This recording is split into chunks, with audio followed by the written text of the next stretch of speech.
yellers. Welcome back to Why Am I Yelling?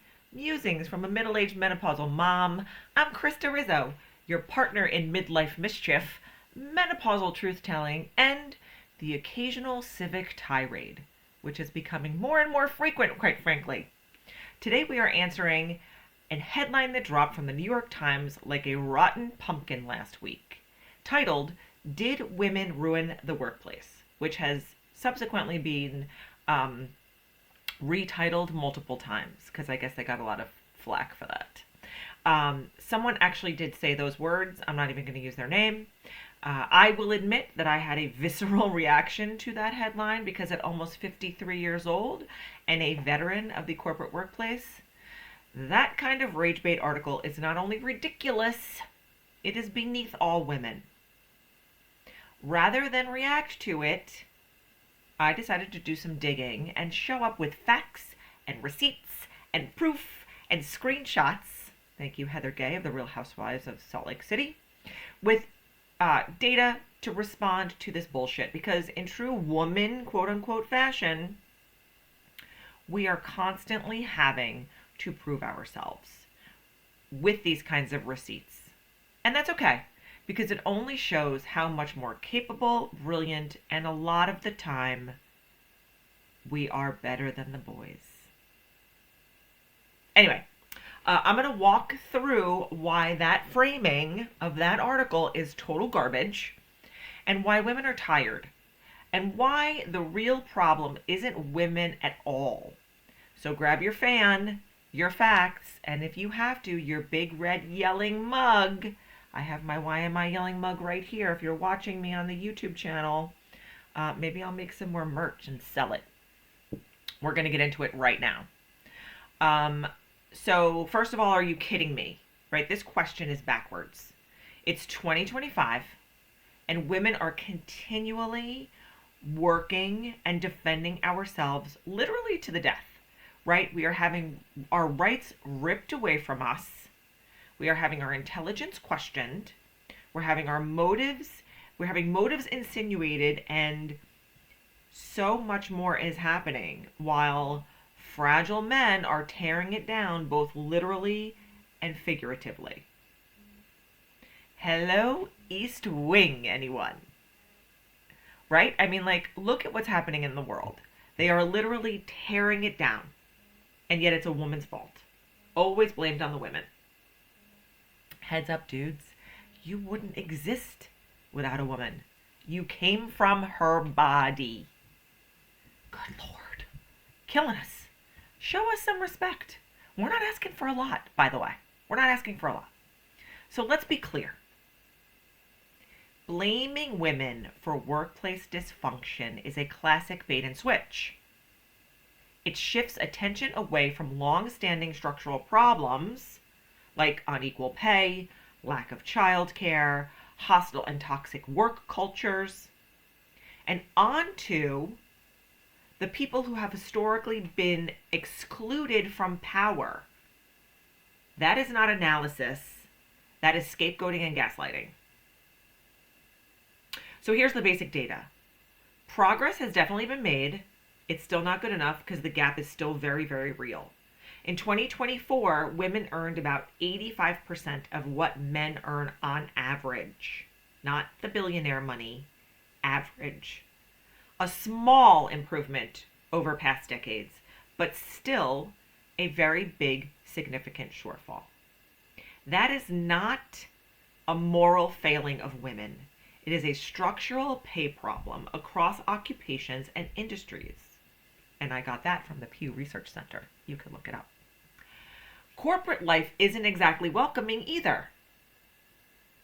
Major studies tracking women in corporate America show persistent barriers, right? Stalled promotions, microaggressions, and a culture that still penalizes caregiving and diversity. The annual Women in the Workplace research shows decades of slow progress and recurring setbacks. Not a catastrophe caused by women, but evidence that systems still favor the old boys network. Thank you, McKinsey and Company, for that information. Women can do multiple jobs at the same time, dealing with complete physical and emotional and internal restructuring of our bodies due to whatever phase of life we're in, right? Whether it is childbearing, the childbearing phase where we are literally growing another human in our bodies.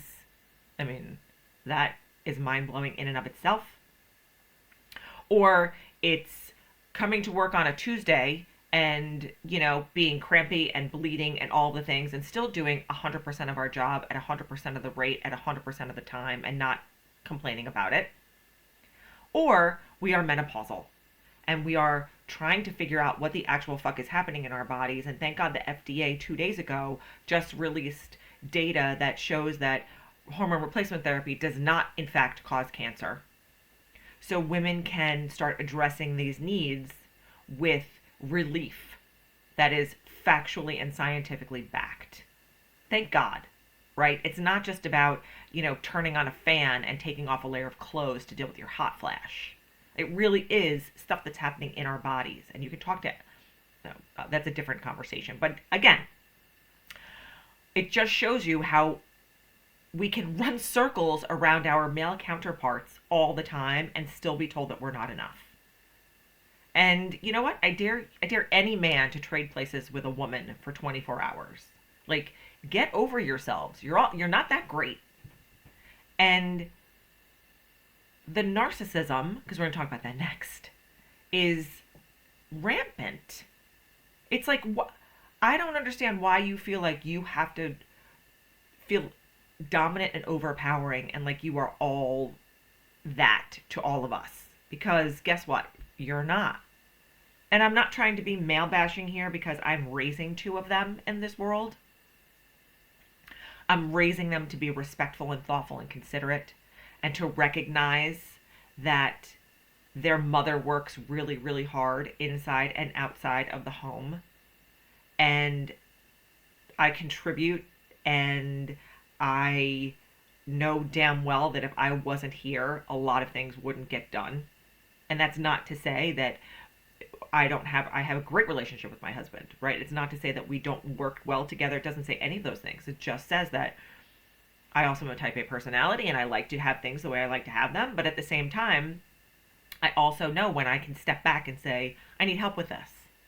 And, I enjoy doing certain things. Like, I don't mind doing laundry for my family. I don't mind doing laundry when my teenager comes home from college because I know that those days are going to be over soon enough. And then it's just going to be my laundry and my husband's laundry and whatever towels the dog uses, right?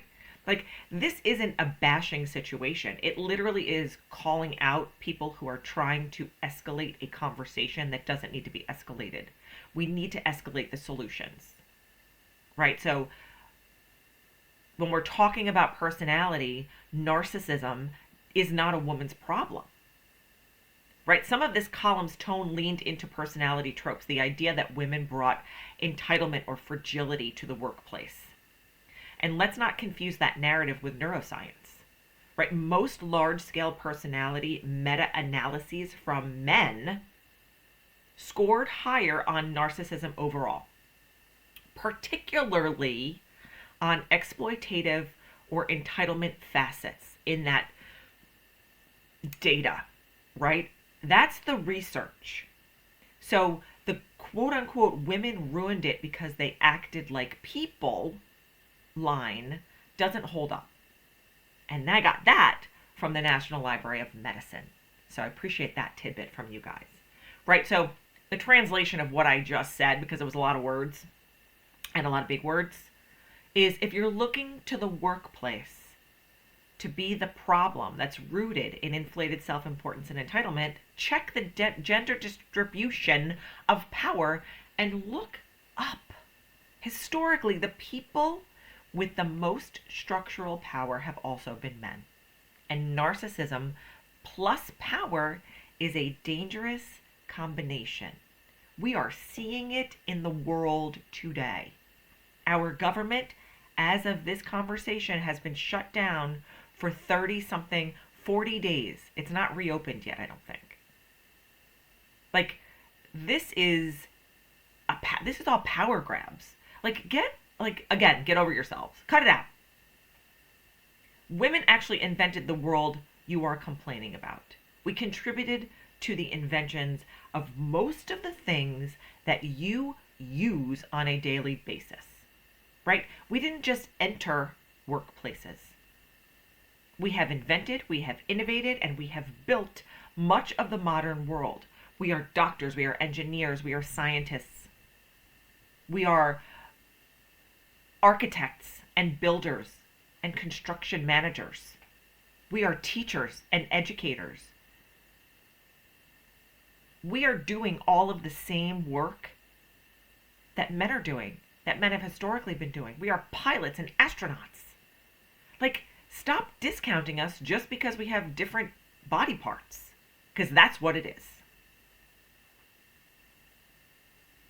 There is a long list of inventions that women have created that underpin our economy and our comfort that we use every single day.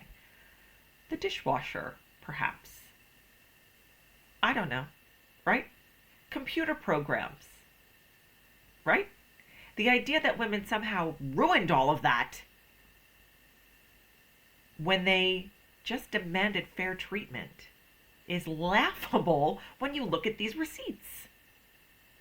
And there is a whole long list of things that women have invented and contributed to the world that we use every single day. And we are continually using every single day. Everybody, not just women, it's not just the Spanx. It's the dishwasher stuff, it's the computer stuff, it's the constant innovation that people, women specifically, are contributing to this workforce, to the world, for us to use, for it to be a better place out there.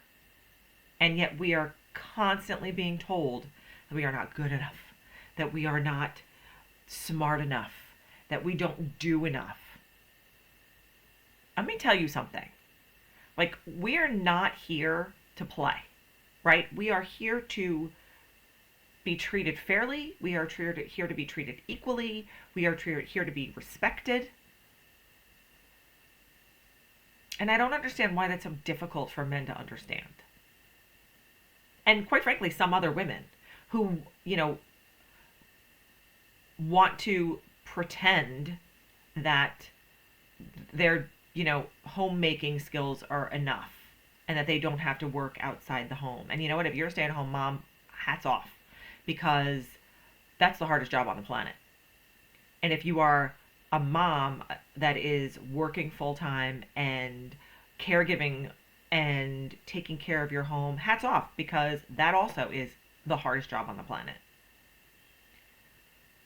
Recognize that. Recognize the work, right? Stop discriminating and stop demoralizing and stop complaining.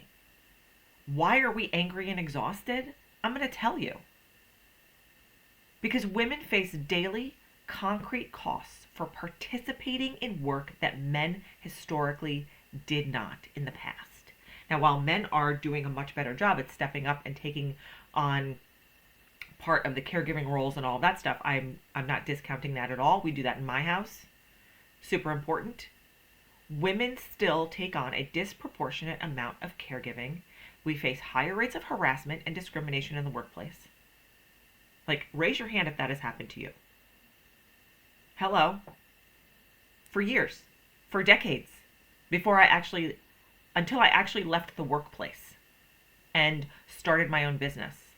And even then, when you're having a meeting with a man, it's very different than a meeting with a woman. And it's no wonder why women continually choose the bear in the woods over the man in the woods. It's no wonder. I would do the same thing. Because I know what it feels like to be harassed and discriminated against. It doesn't feel good. And it also doesn't feel good when you are in a workplace that doesn't hear you, even when you're having the conversation and you're trying to advocate for yourself. Now, this happened many years ago, and I am hopeful that this is happening less and less, but I know that it still does happen. And I know that, women wake up differently than men do every morning because we have so much going on in our brains that it is a constant churn of events. It is schedules and work things and, keeping up with your children's stuff and appointments and all the things that we have to deal with on top of our work, on top of what's happening to us physically and chemically and emotionally. And then we have these people out there who are saying things like this, who are propagating this conversation that doesn't need to be happening, instead of, how about creating a headline that says, how have women enhanced the workplace? How can we be better at contributing and including women in the workplace? How can men empower women in the workplace? Now, we are seeing more of that happen. And I think it is brilliant and wonderful and beautiful. And shout out to all the men who have women's backs, because there are many, many, many, many, many, many, many of you. But there are still people that are writing shit like this that get people like me angry. And it's not just me. And it's not just our daughters, right? They're seeing these things happen out there and they're believing them, right? We are losing ground in promotions and pay because we have chosen to raise children and have families for you men, with you men, right? All while being told that our presence is a problem. That is highly demoralizing. We also see real increases in reported workplace discrimination among younger women, which is mind-boggling to me, because this should be getting better, not worse. Higher rates of microaggressions and credibility assaults. So when a woman does really great work, she is not being considered credible. Because why? Because a man is jealous, because he didn't do as good a job, because she went the extra mile. I don't know, it could be a number of reasons. But her credibility comes into play. Like, what is happening here? Like, why are we allowing this to be a thing? It's not about being difficult. It's about asking for dignity and structural change within the workplace. We are not asking for much. We are asking for paid leave. We are asking for equitable pay. The fact that there are two people could be sitting next to each other doing the exact same job for the exact amount of time, same amount of time, and getting paid wildly disproportionately because one is a man and one is a woman is stupid. And the idea that we don't talk about pay, I don't remember the name of the company, but I love the guy who has a company who pays every single one of his employees, including himself, the same wage every year. They all make $70,000 or $75,000 a year. Every single person in his company. His rate of churn and losing people is low. He has a very high retention rate because he takes care of his people and they all know that they are being treated equally. That is a brilliant, brilliant, brilliant plan. We want anti-harassment enforcement. We want flexible schedules that don't kill career trajectories, right? We have a workplace hours that are from 9 to 5, and yet our kids have to be at school between 7 or 8 and 3. And then they have practices, and then they have all kinds of things. Or we have doctor's appointments and dentist appointments and things that we have to take care of, and that doesn't happen on the weekends. If we learned one thing from COVID, we learned that working remotely is smart. And creating climates and places of structure that include flexibility. Right? When you have the ability to work somewhere and there's flexibility in your day that you can go leave and get your teeth cleaned at lunch and not have to worry about it, or you can leave a little bit early to go to your kid's parent-teacher meeting and not get in trouble for it, or you can work from home and start at 7 and leave at 3 when you need to.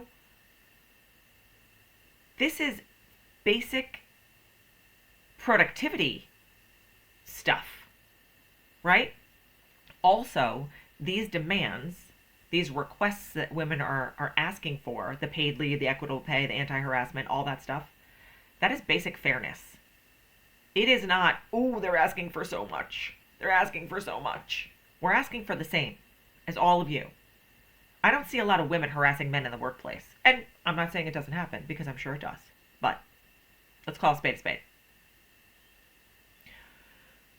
So what are the real questions we should be asking? Instead of saying, did women ruin the workplace? Let's ask the real inconvenient questions. Why has it taken so long for workplaces to adapt to the reality that adults have caregiving responsibilities? Going back to that 9 to 5 nonsense structure. Now, I'm not saying that it doesn't work, because I work 9 to 5, but I also have flexibility. I work from home a day a week, and I have other days that I'm available, right? So flexibility is helpful. And on the days that I'm actually in my office, my husband is home, because he recognizes that he is part of this as well. And he also works for a company where they allow for working from home, which, again, smart. Another question: why are leadership pipelines still clogged with bias? What are men afraid of? They're afraid that women are going to take their jobs. We don't want most of your jobs, or we want to be able to do the same jobs that you're doing and have equality in them. There's enough for everybody. Everybody. Where are the policies that prevent harassment to protect women? Where are those policies in your organization? Contact your human resources department. I know we all have to take a 30-minute sexual harassment training every year, and we have to make sure that but where are your policies? That's different.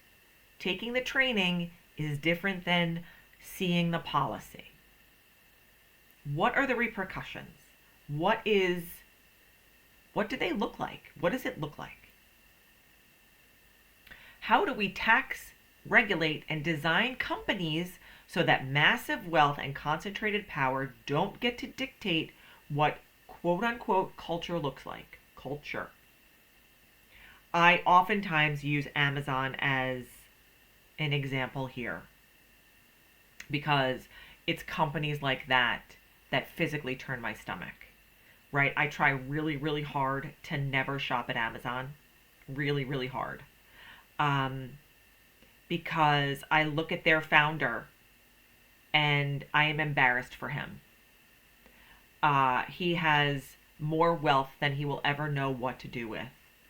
He flaunts it ridiculously. And he has people in his company that cannot pay their own bills because he doesn't pay them a living wage. That's disgusting. Look at Tesla.